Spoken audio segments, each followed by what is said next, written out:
Hello everyone! Welcome to Puzzle Buster. Java challenges solved. Boy, have I got a challenge for you. The name of today's challenge is Palindrome. The object of the challenge is, given a string of any length, check to see if it reads the same in forwards and in reverse. If you'd like to take a moment to pause the video and think through how you might solve this, otherwise, let's think through this together. This is another classic programming problem, and again, there are several different solutions, but the one that I've chosen is fairly straightforward and uses the least amount of object methodology. And so this is fairly straightforward. Now, palindrome, as you probably know, is a word or number that's the same in forwards or in reverse. And in Java, a very easy way to check this is to build a method that uses what's called recursion. And recursion is a method that calls itself with a small change over and over and over again until it reaches what's called a base case, at which point it terminates that call and begins to backtrack all the way back through its original calls until it reaches its first call once again. Now, trying to explain recursion, if you don't already have a good concept of what it is actually pretty tricky without actually going through the motions. And so let's just go ahead and jump into Eclipse and start building this thing.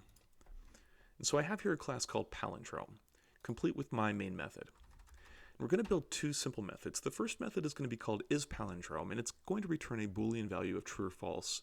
It's going to accept a string, and if that string is in fact a palindrome, it will tell us true, and if not, it will return false.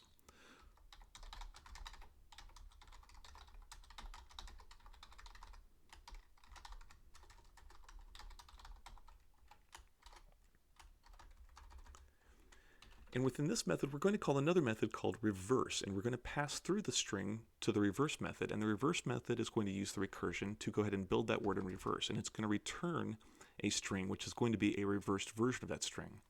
And then once it's returned to the isPalindrome method, we'll do a string object method isEquals check to see if they're equal. If they're equal, we'll return true.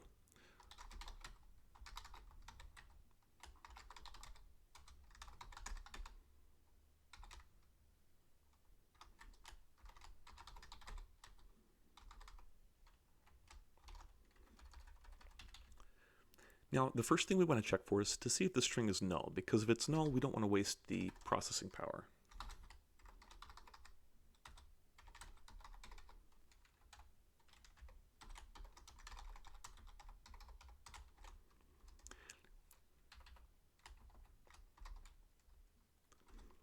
And if it's not null, then we're going to go ahead and install our base case. And the base case should be, if the length of whatever string we're returning through recursion ever gets down to just 1, that's the point at which the loop should terminate and then begin to backtrack through its recursion.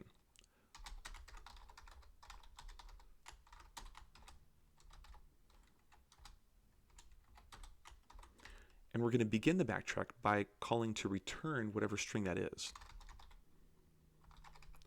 which will start from its size 1 and then begin to build it in reverse.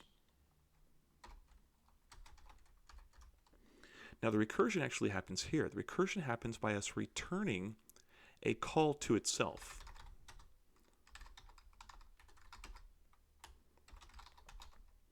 And what we're going to return is a reverse version of a substring of 1, which will be the second character in, and then concatenate the first character to the end of that.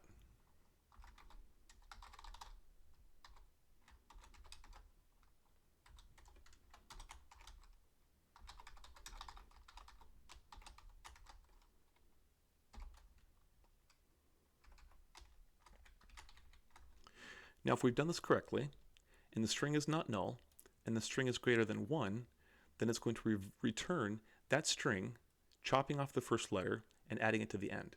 And that will happen over and over and over again until we get down to the very last letter of that word, at which point the base case will kick in because it'll be less than or equal to 1, and then it will return that one single letter and then backtrack and return them all in reverse the way that we've chopped them off. Now up here, we'll check again to see if it's null.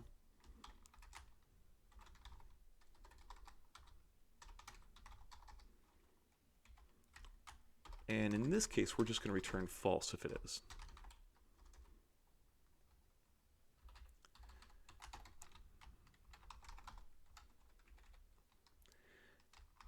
Then we're going to declare a string called reversed and set it equal to an original call to that method reverse and passing through the original word. And we're going to return a check to see if our word equals the reversed version of that word, in which case it is a palindrome, and if not, it should return false. Now this all looks right. If we've done this correctly, we should be able to do a couple of test cases.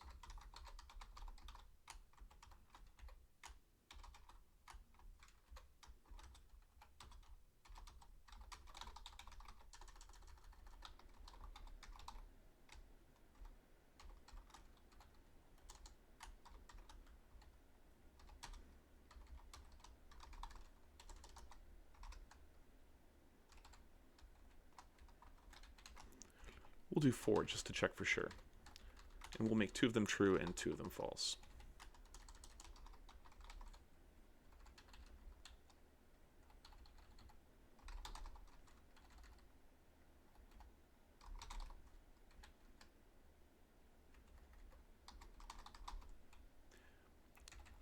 Level we know is a palindrome. Forest we know is not.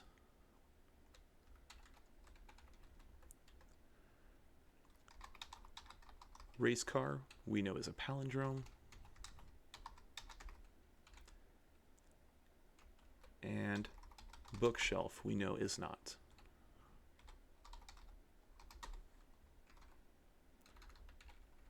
And so if we've done this correctly, we should be able to run it and get the expected results.